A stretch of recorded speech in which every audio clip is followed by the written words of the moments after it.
Nancy Cortez is in San Francisco. Clinton held a fundraiser there last night and will hold another one in Seattle today. Nancy, I want to talk about Michelle Obama. Boy, was she emotional when she denounced Donald Trump's comments about women without even mentioning his name. In fact, how much of an impact do you think this will have on the election? 25 days left now.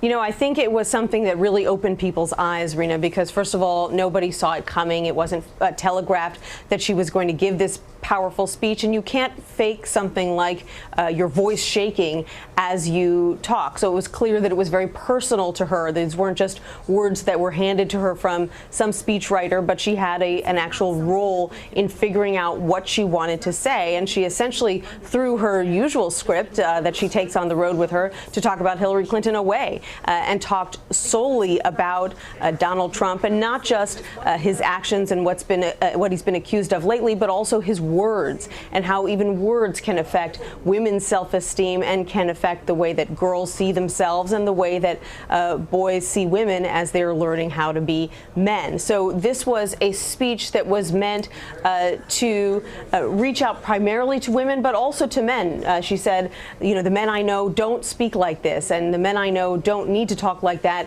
to be seen as powerful. And so, you know, even Hillary Clinton on the campaign trail all day, you could see that she was moved by this and the speed with which the word of this speech spread, both on the internet and among Hillary Clinton supporters. And a couple of times yesterday, Hillary Clinton actually stopped and said to people, hey, if you haven't seen this speech, you need to go watch it, because clearly Michelle Obama, who is a non-politician, can make this case in a way that Hillary Clinton, who clearly has greater self-interest here, cannot. It's a good point, Nancy. I want to ask you, though, as we heard in your piece, we learned from the latest batch of emails that were leaked that the Clinton campaign actually tried to get the Illinois primary moved to a different date. How is she explaining that? And is the campaign concerned that this plays right into Donald Trump's claim that the establishment is trying to rig the election? You know, this is not unusual. Democrats and Republicans try to move up and move down primaries all the time. That's why there are now penalties in place that the parties try to impose so that states won't do that. But it is fascinating to be able to read about it and to read about the strategy in these emails 2 years practically before the primary took place. And to hear the Clinton campaign manager basically strategizing and saying, look, the time is of the essence. We need to get to the state legislature now and get them to try to do this, because otherwise the legislative calendar will get away from us. And he also went on to say in that email that he's not sure how much help Democrats in the state legislature will be, because they're a little bit miffed by the president of the United States, who's from Illinois, and feel neglected by him. So obviously these are the kinds of things that are embarrassing when they get out and may cause some tension with the White House, for example. But in the end, it appears that they were completely unsuccessful and that it didn't go anywhere, because the Illinois primary was,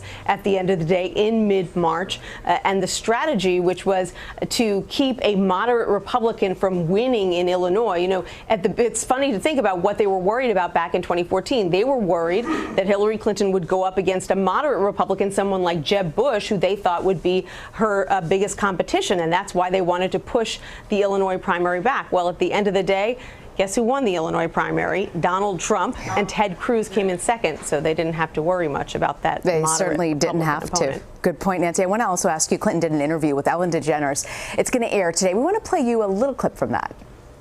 Because of the revelation of the public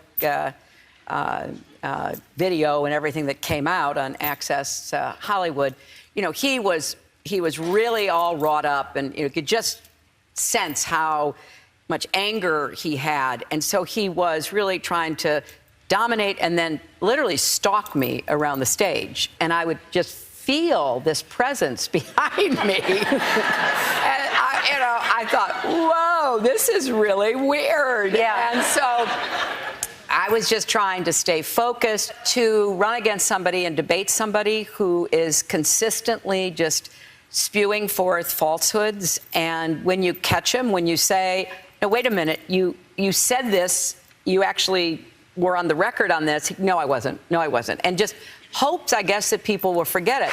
It's debating like a teenager. It's hard. It really is. It is hard. It's like debating a teenager, because it is whatever, he just says things, and it's just like, and then interrupts, makes me smarter. Like, you just what? So, Nancy, what's the strategy here? Going to some sort of a non-traditional outlet? Are we going to expect to see more of these kinds of interviews in the last go-round here?